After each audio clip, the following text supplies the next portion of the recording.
है ना, क्लास लें। हेलो,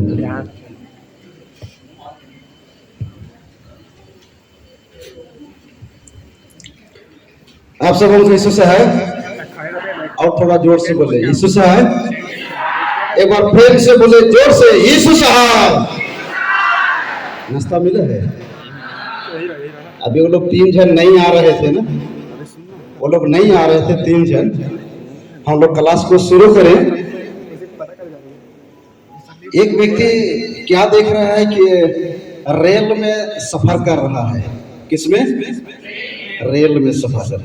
ज्यादा ट्रेन बुझते हैं और मैं बोला रेल।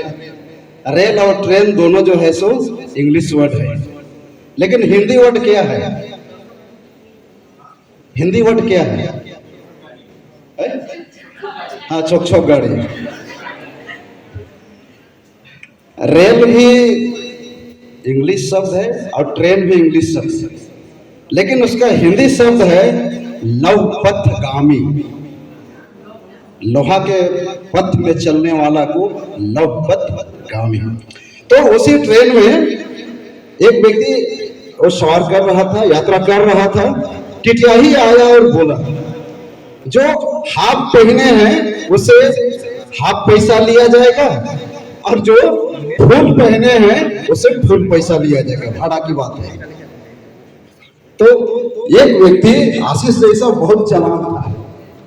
वो कहा क्या, चलो भाई हाफ से हाफ फुल से फुल, वो बदल दिया लूंगी पैसा, वो बदल दिया लूंगी।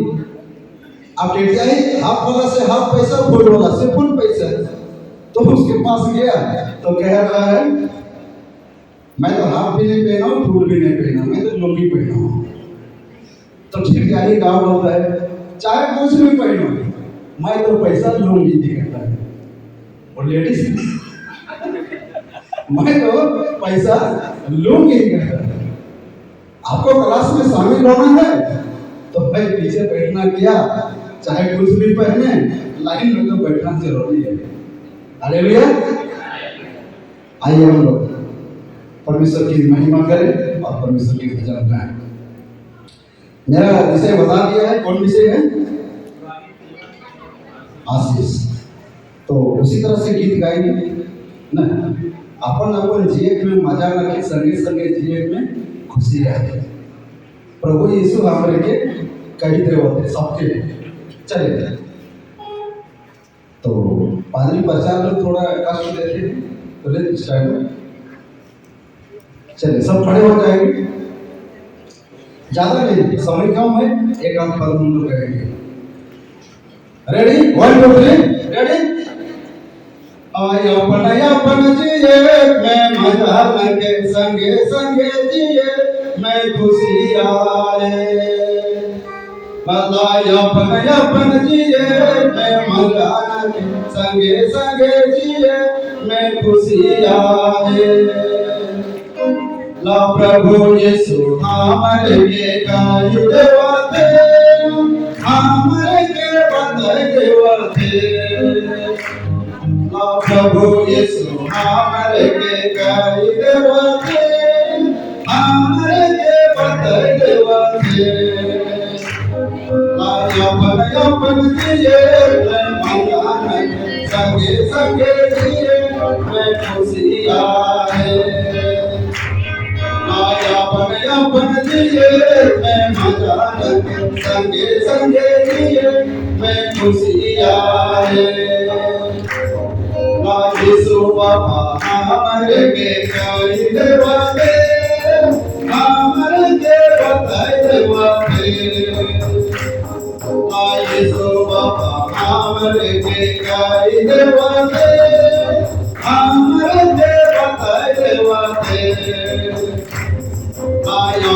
अपन जिए मैं मजा लगे, संगे संगे जिए मैं खुशी आए। अरे बाबा अपन जिए मजा लगे, संगे संगे जिए मैं खुशी आए।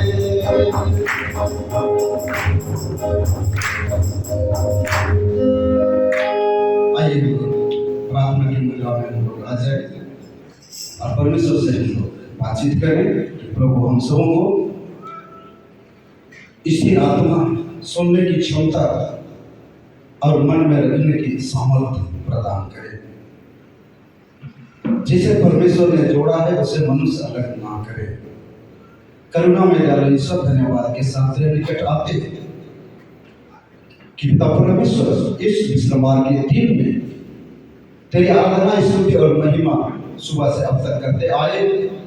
एक बार फिर से प्रभु संडे स्कूल और कॉलेज स्तरीय शिक्षा शिविर के क्रम में दूसरे दिन का जब पहला क्लास जो सीनियर क्लास है प्रभु हम आरंभ करते हुए तेरी दुहाई करते हैं कि पिता परमेश्वर तो अपना उपस्थिति इस क्लास में दे और अपने इस दास को प्रभु आज की प्रथम क्लास के लिए तूने उपयोग में लाया।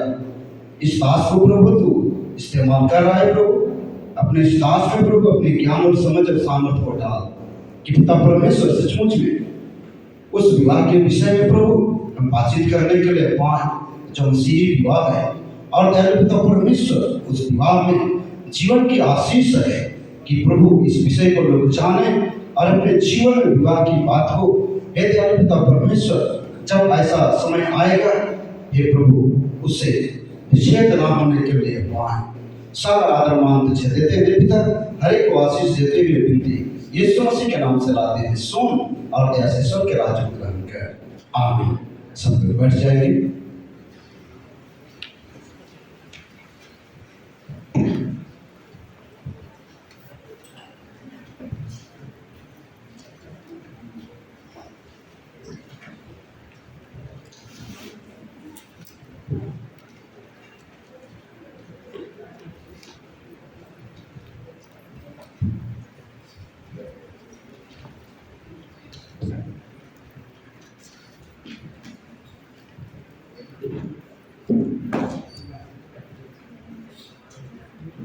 क्या विषय है मेरा?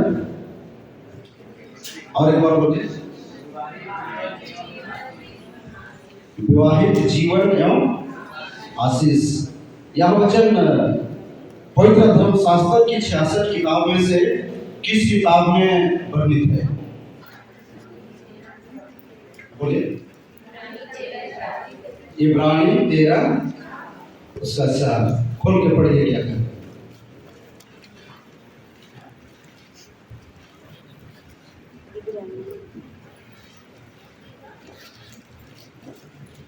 खोल के पढ़िए। क्या कहता है? विवाह सब में आदर की बात समझी जाए। विवाह सब में आदर की बात समझी जाए और विवाह बिछौना निष्कलंक रहे। और विवाह बिछौना निष्कलंक रहे क्योंकि परमेश्वर व्यभिचारियों और परस्त्रीगामियों का न्याय करेगा। एक बार सबको हम लोग धीरे से पढ़ेंगे। मैं स्टार्ट करूंगा, वहां से हम लोग शुरू करें। 1 2 3 4 स्टार्ट।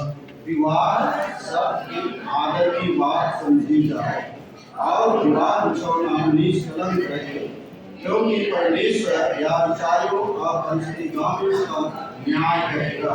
आमीन।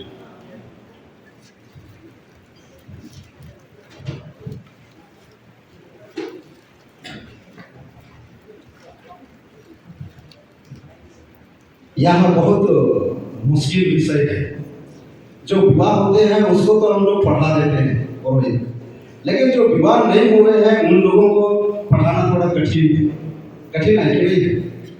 कहीं के विवाह का भाषण तो 2 घंटा में मारने के लिए कहेंगे तो मार देंगे, लेकिन जो विवाह नहीं हुए हैं उन लोगों को विवाह का विषय पढ़ाना बहुत कठिन है, क्योंकि उनका दूल्हा अभी तक आया नहीं है और उनकी दुल्हन भी आई नहीं है। उसको हम कैसे अलग अलग समझाएं ना?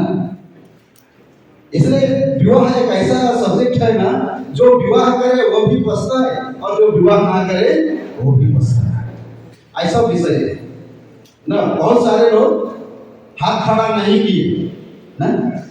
पूछा था कि कितने लोग विवाह करना चाहते हैं, तो बहुत सारे लोग हाथ खड़ा नहीं किए और अधिकतर लड़कियां लोग खड़ा नहीं किए। लगता है ढीला मरियम की तरह रहेंगे, ऐसे ना। ऐसे ऐसे नहीं। अगर हम ऐसा करते हैं तो परमेश्वर की योजना को ब्लॉक कर रहे हैं, रोक रहे हैं ना। परमेश्वर की योजना को हम लोग क्या कर रहे हैं, रोक रहे हैं। और निकाया की सभा हुई, इस निकाया की सभा में कॉन्फेसियो ऑगस्टाना की एक किताब है, उसमें यह लिखा हुआ है कि पुरोहित वर्ग विवाह करे अथवा नहीं, उनके लिए भी नियम बना दिया गया है। अपनी मर्जी की बात है, अगर वो विवाह नहीं करता है तो उनकी मर्जी की बात है। लेकिन हर एक को विवाह करने की आदेश यीशु मसीह ने दिया है, परमेश्वर ने दिया है कि हर एक विवाह करे और परमेश्वर की योजना को पूर्ण करे। परमेश्वर कैसी योजना रखा है, इसलिए अगर हम विवाह नहीं करते हैं तो परमेश्वर की योजना को वहीं पर रोक रहे हैं और यह गलत है। इसलिए विवाह एक जटिल और पेचीदा समस्या से भरा विषय है। विवाह कैसे है, एक जटिल है, बहुत पेचीदा है, समस्या से भरा हुआ विषय है। उतना ही विवाह ईश्वरीय प्रेम, दया, आशीष, खुशी, आनंद का भी विषय है। जितना मुश्किल है, समस्या है, उतना ही आशीष से भरा हुआ विषय है। क्योंकि क्या दिया है, विवाहित जीवन एवं उससे आशीष, ये दोनों बातें। और इसकी गंभीरता और इसके रहस्य को जो जानता और मानता है और जो उसके अनुसार चलता है, वो दाम्पत्य, वो जोड़ी, वो परिवार आशीष पाता है, खुशी खुशी उनका जीवन निर्वाह होता है। और जो जोड़े इनकी महत्व, इसकी गुण बातों को नहीं समझ पाता है, उनको घूट घूट के जीना पड़ता है और जीवन भर आंसू बहाना पड़ता है। इसलिए यह विवाह बहुत गंभीर और जटिल विषय है, समस्या से भरा हुआ है, लेकिन उतना ही यह आनंद, खुशी और आशीष से भी भरा हुआ विषय है। और इस विषय को हमारी रोमी कलीसिया में 40 दिन शिक्षा दिया जाता है। कितना दिन? 40 दिन। और हमारी इस प्रोटेस्टेंट कलीसिया में, मुस्लिम कलीसिया में 20 से 30 दिन। कितना? 20 से 30 दिन। मैं ढिलापन क्लास की बात कर रहा हूँ ना, 20 से 30 दिन। और विदेशों में 1 साल से लेकर 6 महीना तक उनको स्वतंत्र छोड़ दिया जाता है।